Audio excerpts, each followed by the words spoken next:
Shalom God's Lover, bertemu kembali dalam program Word from Heaven. Nah saudara, kita akan lanjutkan lagi dalam sesi yang kedua ya. Kemarin kita telah belajar kuasa darah Yesus. Nah hari ini temanya adalah Dia bangkit, hidup dan berkuasa. Mari kita baca di dalam Lukas pasal 24 ayat 1-6, demikian bunyinya. Tetapi pagi-pagi benar pada hari pertama minggu itu mereka pergi ke kubur membawa rempah-rempah yang telah disediakan mereka. Mereka mendapati batu sudah terguling dari kubur itu. Dan setelah masuk mereka tidak menemukan mayat Tuhan Yesus. Sementara mereka berdiri termangu-mangu, karena hal itu tiba-tiba ada dua orang berdiri dekat mereka memakai pakaian yang berkilau-kilauan. Mereka sangat ketakutan dan menundukkan kepala karena kedua orang itu berkata kepada mereka, "Mengapa kamu mencari Dia yang hidup di antara orang mati? Ia tidak ada di sini, Ia telah bangkit. Ingatlah apa yang dikatakannya kepada kamu ketika Ia masih di Galilea." Nah saudaraku yang kekasih, puji nama Tuhan yang sangat-sangat luar biasa. Tuhan yang kita sembah itu adalah Tuhan yang hidup. Dan Alkitab juga mencatat bahwa setelah kebangkitan Tuhan Yesus, berulang-ulang kali Dia menampakkan dirinya kepada murid-muridnya. Dan berulang-ulang kali Dia membuktikan bahwa Dia hidup. Bahkan Dia menjumpai Kefas, Dia menjumpai lebih daripada 500 orang. Dan juga terakhir kepada Paulus. Jadi jelas saudara bahwa Yesus betul-betul bangkit. Kebangkitan Tuhan Yesus membuktikan bahwa Dia adalah Tuhan yang hidup. Di dalam Lukas pasal 24 ayat 5 dan 6 jelas mengatakan mereka sangat ketakutan dan menundukkan kepala. Tetapi kedua orang itu berkata kepada mereka, "Mengapa kamu mencari Dia yang hidup di antara orang mati? Ia tidak ada di sini, Ia telah bangkit. Ingatlah apa yang dikatakannya kepada kamu ketika Ia masih di Galilea."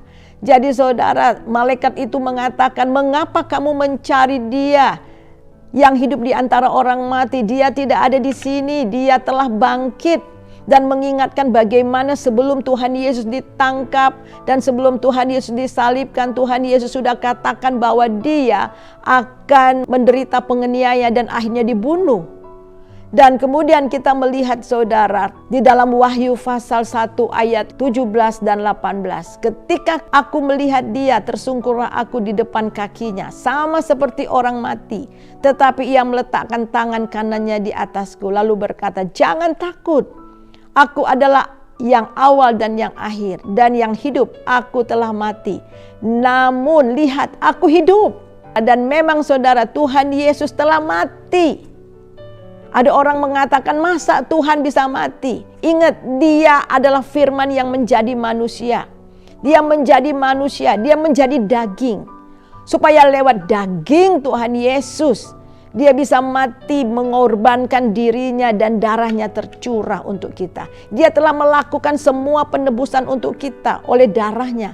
Dan sekarang dia telah bangkit. Aku telah mati, namun lihat aku hidup sampai selama-lamanya. Dan aku memegang segala kunci maut dan kerajaan maut. Jadi saudara, Tuhan yang kita sembah itu adalah He is real in our life. Dia betul-betul nyata. Dan juga dikatakan bahwa dia adalah Alfa dan Omega. Artinya dia adalah yang kekal. Dia sudah ada sebelum dunia ada. Dan dia juga sebelum segala sesuatu ada, dia sudah ada. Dan dia adalah yang akhir. Dialah awal dan yang akhir. Nah, itu artinya juga bahwa dia adalah sumber hidup kita, saudara.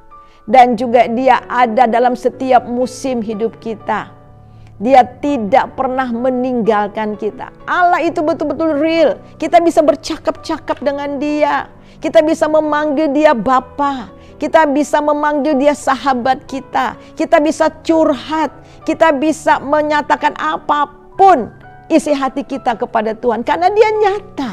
Dia hanya tidak kita lihat sekarang ini. Tetapi dia betul-betul nyata. Dan dia selalu ada dalam setiap persoalan hidup kita. Dialah sumber kehidupan kita. Di dalam Yohanes pasal yang ke-11 ayat 25 jawab Yesus, akulah kebangkitan dan hidup, barang siapa percaya kepadaku, ia akan hidup walaupun ia sudah mati. Apa maksudnya? Yesus adalah kebangkitan dan hidup. Itu artinya bahwa barang siapa percaya kepadanya, ia akan hidup walaupun ia sudah mati.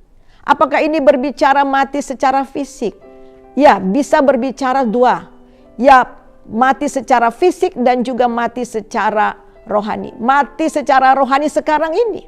Ketika kita mendengar firman Tuhan, ketika kita percaya kepada Tuhan, kita dibangkitkan secara rohani. Dan kita mendapatkan hidup yang kekal. Dan untuk yang akan datang, orang-orang yang ada di dalam Tuhan Yesus juga akan mendengar suara Tuhan ketika nafiri berbunyi.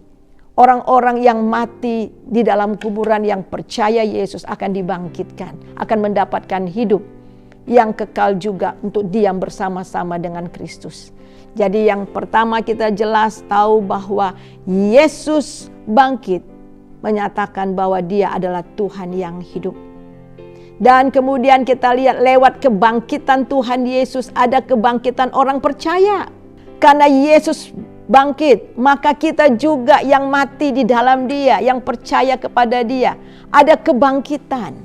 Mari kita lihat di dalam 1 Tesalonika 4 ayat 14 sampai 17 demikian bunyinya. Karena jikalau kita percaya bahwa Yesus telah mati dan telah bangkit, maka kita percaya juga bahwa mereka yang telah meninggal dalam Yesus akan dikumpulkan Allah bersama-sama dengan dia. Ini kami katakan kepadamu dengan firman Tuhan. Kita yang hidup yang masih tinggal sampai kedatangan Tuhan sekali-kali tidak akan mendahului mereka yang telah meninggal.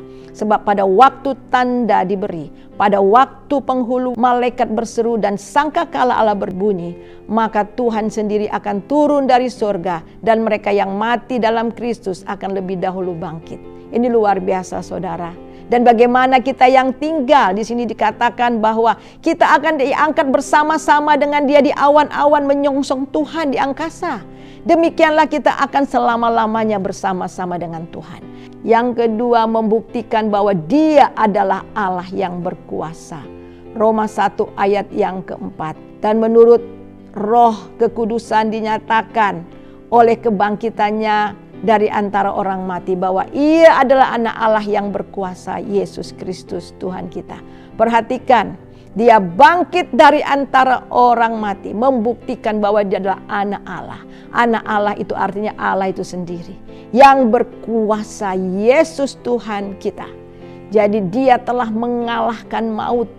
Dia berkuasa mengalahkan maut. 1 Korintus 15 ayat 54-56. Dan sesudah yang dapat binasa itu mengenakan yang tidak dapat binasa, dan yang dapat mati itu mengenakan yang tidak dapat mati, maka akan genaplah firman Tuhan yang tertulis, maut telah ditelan dalam kemenangan. Hai maut, di manakah kemenanganmu? Hai maut, di manakah sengatmu?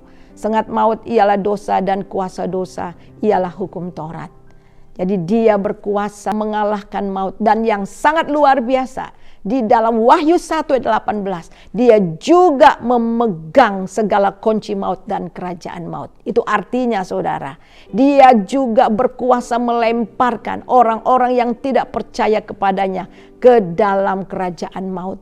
Dia juga memberikan kuasa otoritas kepada kita sebagai orang-orang percaya. Mari kita baca di dalam Matius 16 ayat 19. Kepadamu akan kuberikan kunci kerajaan sorga. Apa yang kau ikat di dunia ini akan terikat di sorga, dan apa yang kau lepaskan di bumi ini akan terlepas di sorga. Sebagai orang-orang percaya, Alkitab mengatakan dia telah memberikan kunci kerajaan itu kepada kita. Itu artinya saudara, kunci itu artinya untuk membuka dan menutup. Sebagai orang-orang yang percaya kepada Tuhan Yesus Kristus, kita diberi otoritas kerajaan sebagai anak-anak Tuhan. Sehingga lewat perkataan kita, lewat Kristus yang tinggal di dalam kita, lewat Roh Kudus, kita dapat melakukan perkara-perkara besar. Apa yang kita ikat di dunia ini akan terikat di surga, apa yang kita lepaskan di dunia ini akan terlepas di surga. Saudara yang kekasih, sebagai penutup, mari kita baca di dalam Filipi 3 ayat yang ke-10. Yang ku kehendaki ialah mengenal dia dan kuasa kebangkitannya. Kuasa kebangkitan Tuhan yang bekerja di dalam kita. Kuasa inilah yang memberikan kemenangan demi kemenangan kepada kita. Dan persekutuan dalam penderitaannya, di mana aku menjadi serupa dengan dia dalam kematiannya. Paulus yang dirindukannya supaya dia, mengenal kuasa kebangkitan, mengalami kuasa kebangkitan, dan juga dalam persekutuan dalam penderitaannya, supaya dia menjadi serupa dengan dia. Dan kemudian yang berikutnya saudara, marilah kita hidup berpusat kepada Kristus. Di dalam 2 Korintus 5 ayat 15, dan Kristus telah mati untuk semua orang, supaya mereka yang hidup tidak lagi hidup untuk dirinya sendiri, tetapi untuk dia yang telah mati dan telah dibangkitkan untuk mereka. Mari kita satu dalam doa. Terima kasih Tuhan Yesus, karena Engkau telah mati dan bangkit. Dengan kebangkitan-Mu ya Tuhan, kami mendapatkan hidup yang baru. Oleh sebab itu, sebagai orang-orang yang telah mendapatkan kehidupan yang baru di dalam Kristus, biarlah kami menghidupi kehidupan Kristus dalam kehidupan kami, sehingga Yesus semakin hari semakin nyata dalam hidup kami. Terima kasih Bapa, di dalam nama Yesus kami berdoa. Haleluya. Amin.